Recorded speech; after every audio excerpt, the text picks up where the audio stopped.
Eğer de mana şuşu dünyanı bir bakşa ittirip düzenlasak, bir bakşa ittirip. Şuşu dünya bakşasında en kumulli, en körkep ağaçlarının birisi bilesiniz nindi ağaç? Turmuş bakşasında barlıkka kele alatırgan en körkep ağaç nindi ağaç bilesiniz mi?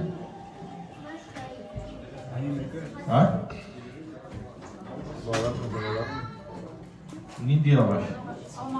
Alma ağaçı. Köbüsü bulaydı bir teşkinden da bizim Reseyde ilk yaratıp oturtkan alma ağaçı bitirdi.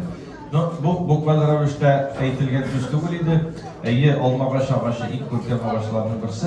Ama lakin bu ağaçlardan da tağında istendirek bir ağaç var. Bu gayle ağaçı. Gayle ağaçı, gayleni bir ağaç ittirip, turmuş bir bakşa ittirip güzelliyimiz. Şu turmuş bakşasında en kumulli ağaç bu gayle ağaçı. Tağın bir sırav. Gayle ağaçının en tatlı cimişleri nerse bulup sanalaydı? Bu balalar. Burası siz cevapta katlediniz. Balalar. Eğer de ağaç cimişli olsa o kumulli bular. Eğer de ağaçın cimişi bulmasa bu bir kumulli ağaç bulup sanalmayız. Fly bitirdi. Cimiş vermegen almanı oturtmayız biz bakşana cimiş. Alması bulatırgan alma ağaçını oturtamız. Buna şuna kurayında Allah'a şükür Ziyaddinovlar gaylesinde de, Almaz'ın gaylesinde de diyeydik. Buna şu gayle ağaçında da cimişler barlıkka keldi elhamdülillah. Cimişlerinin birisine buna işleşti mutlaka koydu. Balalar turunda bir iki söz aytıp koyuyor. Şundan da balalar cimişin de alar. Bu cimiş bilesin mi eşik? Cimişler iki türlü bulayken.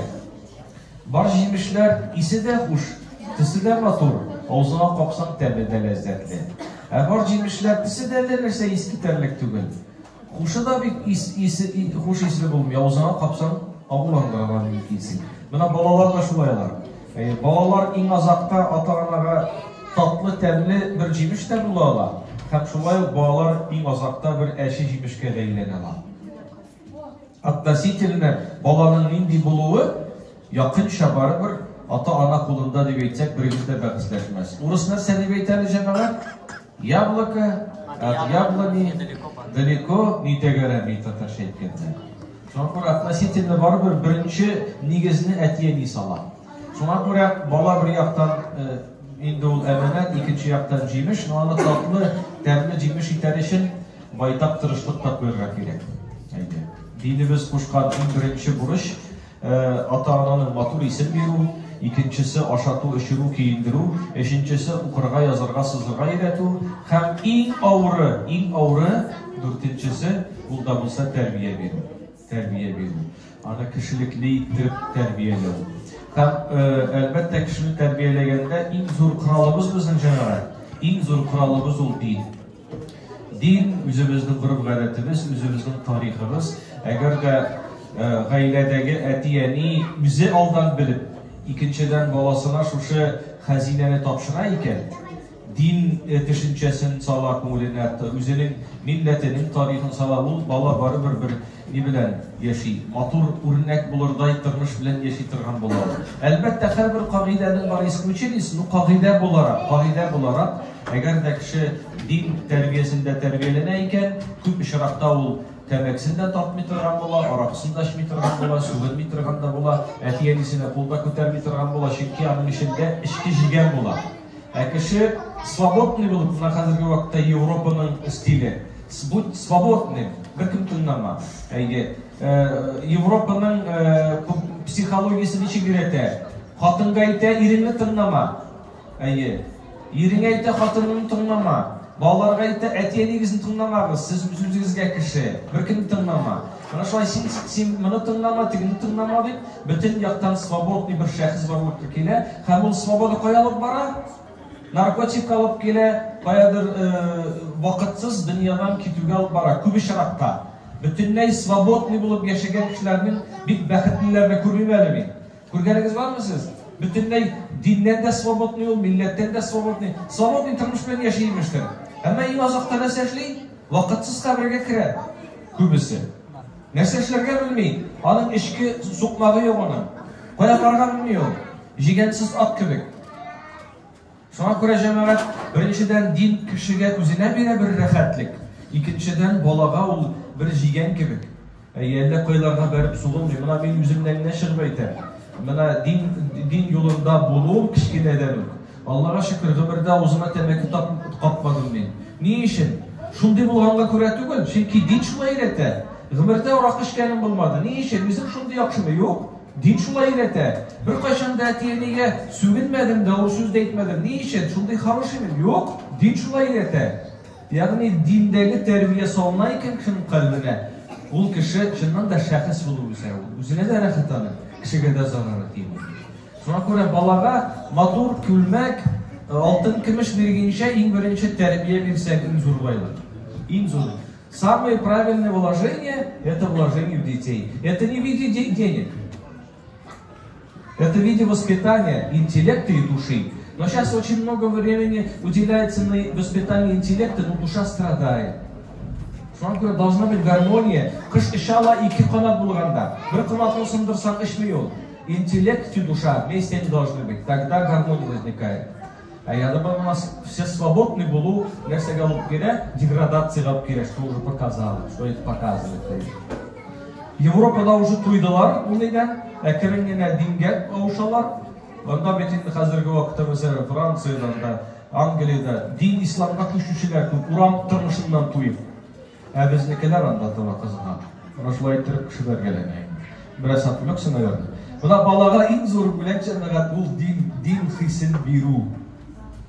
Шуны бирә алса кеше әтияни дә бәхетле була, җәмгыятьтә бәхетле була. Ул кеше дөньяда бер ис калдыра, күркәм сүз калдыра. Үлгәннән соң да Аллага шөкер бу алкоголик үлде бөтен авыл кытылды буның зарарыннан дип әйтмиләр. Дин кешесенең әз генә булса да бар, аның файдасы тия торган була башкаларга. Килешәсезме җәмәгать? Андый үрнәкләрне күп китереп була. Шуңа күрә балаларга бирә торган иң зур бүләк җәмәгать ул рухи тәрбия. Рухи тәрбия. Рухи тәрбия нәрсәдән башлана? Сорау сезгә җәмәгать, дөрес җавап бирсәгез бүләк бирәм. Балаларга бирә торган рухи тәрбия нәрсәдән башлана? Себя, да. Үзеңнән, әйе, быть примером, но вот өйрәтү ягыннан, вот чему нужно беренче, иң беренче өйрәтергә. Не то, что вот просто быть эшкә өйрәтергә. Бик гади кенесен җавап, сез аны хәмин әйткәч, удивить итәсез. Ашар алдыннан бисмилlah диргә. Ашаганнан соң Аллага шөкер Раббым Алла, син безгә киң ризык бирдең дип искә төшерергә. Әгәр дә кеше иң киң дигәндә эш тапкыр утырып ашыйбыз, бу иң киң дигәндә әле. Ашар алдыннан һәм ашаганнан соң Алланы искә төшерә икән, беренчедән аның ашказанына кергән ризыклы дугалы була. Дугалы ризык ул башка төрле тәэсир итә кешегә. Икенчедән ул Алланы искә төшергән була. Бүгеннән үк бәлки ул 5 вакыт намаз укымый, ярарга укымасын да. Әмма ләкин иң гади әйбер, ашар алдыннан бисмилlah дип әйт. Ашаганнан соң Аллага шөкер дип стәлдән торып кит. Менә шуннан башлана тәрбия. Әллә ни зур сүрәләр итмәтергә кирәкми. Шул булса калган булганнарсын үзе дә өйрәнә синнән башка. Әйе. Ну үзебез эшлибезме аны вопрос? Бер бай гына бер игә бер дин кешесе чакырганнар икән кунакка, дин кешесе дип. Исеме важный түгел, Әхмәт, Мөхәммәд, Мустафа. Ярый, бу кунакка чакырганнар стәлләр бик мул. Хәзер инде не? Авыл якларда шундый бер гырыф гадәт бар икән, хуҗа үзе дуга кылырга тиеш. Дуга кылып башларга тиешләр икән ашар алдыннан. Хәзер бу дин кеше килә дә хуҗаны карап тора, дуга кылабызмы ди ашар алдыннан.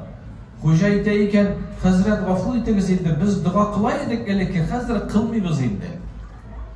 Укымыйбыз хәзер ашар алдыннан да ашаганнан соң да. Нигә алай эшлисез дип сорый инде бу дин кешесе. Авыр түгел бит инде ашар алдыннан ашаганнан соң дуга кылып кую, Алланы искә төшерү. Сиңа җан биргән, нигъмәтләр биргән, ризык биргән Аллаһны искә төшереп дуга кылу авырмы? Дигәч, теге әйтә икән, бер үксүз. Гел юк бер үксүз, какой смысл бар инде аларда ди. Ашар алдыннан бисмилlah дисең, ашаганнан соң шул дуганы укыйсың. Смысла не вижу в этом, поэтому мы перестали молиться и перед едой, и после еды. Шуннан соң 3 яшьлек бала, кайсы вакытны бала ата-анадан да кулы була. Кайсы бер бала килә әтиәнин өйрәтергә, туалар, кайсы бер әтиәнләргә бала бирәләр, ата-ана үйретсен үшін. Мына шулай булайрак да бала октушы була гайлене койсула. Бу 3 яшьлек баласы ярады, әтисенең янына килә дә, әтисенә әйтә икән: "Әтием, кара әле мин син шундый сүз әйттең. Мин сиңа һәр көнне иртә белән бер үк сүз әйтәм. Хәерле иртә дип әйтәм. Һәр көнне кич белән ятыр алдыннан тыныч чыкы дип әйтәм. Нәрсә кирәк миме? Әйтмимме? Бүтән бу сүзне ди." Бала үйрәтә койсы вакытны. Бер үк сүз, әмма һәр сүздә бер мәгънә, бер юллык бар. Шуңа күрә менә җәмәгать бала тәрбиялесе истәлдә башлады. Истәл иң бер бисмилла дип башлады. Нәрсә ул бисмилла? Кем ул Аллаһ Тәгалә? Шуны өйрәт, белсен ул. Ашаганнан соң шул ук Аллаһ Тәгаләне искә төшереп дуа кылсын. Шуны белсә бала, бу сукмак, бу нигез калганын улланырсың. Менә бүгенге көндә диндә булган әби бабайлар, менә булсын анда менә тария байлар, алар инде чорда үстеләр, намазны укыган, әмма намазны укырга өйрәтергә мөмкинчелеге булмаган, ашар алдыннан бисмилла дип ашый башлаган, ашаганнан соң Аллаһка шөкер дип битен сыпырган әбиләрне күреп үскән кешеләр бүген намазда. Пенсияга шулаймы? Шулай килешәсезме минем белән? Менә шундан башлана ди. Өйрәтик җәмәгать. Үзебез хапыр-хыпыр чавап бирдем, хапыр-хыпыр китеп бардың, ул алай түгел ул. Ризыкта да бәрәкәт булмый, ул ризык сиңа сихәт тә бирми. Самое интересное, во всех традициях, не только в исламе, во всех традициях есть такая вот простое правило перед едой вспоминать Всевышнего, который дарует все, и который может за долю секунды отнять все. Күрәсез Оренбургта Аллаһ Тәгалә 2 сәгатьтә су астында калдырды өйләрне. Бу бит әкият түгел. Безне беләдә була, кем саклый монардан? 2 сәгать эчендә иң су астында кала. Ни өчен ашы алдыннан без, әлхәмдүлилләh, Раббым Алла, кояшны яраткансың, айны яраткансың, җирләргә ырлык чәчәбез, шушы ырлык тишелеп үсеп чыга. Рәхмәт сиңа барысы өчен дә дип әйтмибез. 2 дигәндә Аллаһ Тәгалә ала. 6000 кеше су астында калды. Әле гомер буе тезгәндер таныдыр кайсы бирләренең, карадым, еларлык минем инде 1-2 көн үзендә йөргәндә дә шуның турында уйлыйм, бер башымның бер ягы. Йокларга ятканда шуның турында уйлыйм. Күпме гаиләләр, күпме балалы кешеләр бер көн дигәндә беләсез калдылар. Бу гыйбрәт бит җәмәгать. Теге ул ерактан караганда әкият кебек, ул әкият түгел, алар өчен әкият түгел ул, булды ул. Ул хәл кем әйтә ала, бездә булмый. Булмый ул, беләсез ни өчен кайчан булмый? Әгәр дә без чын мәгънәсендә Аллаһка рәхмәт әйтә белсәк. Безнең күп хәсрәтләребез, юклыкларыбыз Аллаһка рәхмәт әйтмәүдән килеп чыга. Килешәсезме, моңа килешмисез, бу хакыйкать. Титрәнеп, йөрәкләнеп, Аллаһка шөкер дип әйткән кеше бер кайчан да аш калмаячак. Бу дөньяның бер кагыйдәсе. Тот, кто благодарит, никогда не потеряет. Это закон Вселенной, закон Бога. Как хотите, так и назовите. Если человек от души может благодарить тех людей даже, которые делают ему добро, и Бога, который дает все, он никогда не останется в голоде. Это закон Вселенной, закон Бога, закон Аллаха. Не знаю, как хотите, так и скажите. Поэтому самое первое, чему нужно научиться и научить своих детей, это быть благодарным. Кому? Сначала Богу. А где это начинается? Вот за трапезой. Бисмилля и Аллаху Акбар дип Аллаһ Аллаһ. Ул кеше аш калмый, валлаһи разый. Ризыкны шулай ашаган кеше аш калмый бер кайчан. Аңа ачлык килсә дә бик тиз китәчәк булсын ул. Вакытлы чакка килгән булачак. Шулай җәмәгать, күп сөйләдем. Аллаһ Тәгалә алмас матур, югары хылыклы балалар тудырып үстергән насыйп итсен иншалла сезгә. Менә бөек көндә ничек әти-әниләрегез сезгә карап сөенә. Әлхәмдүлилләh, барыгыз да туры юлда, матур гаиләдә кырып яшисез. Аллаһ Тәгалә сезгә балаларыгыздан шундый мөнәсәбәтне күргән насыйп итсен иншалла. Балаларыгыз сөендерсен, шатландырсын сезне. Yani hazır Kur'an'da okup duralım.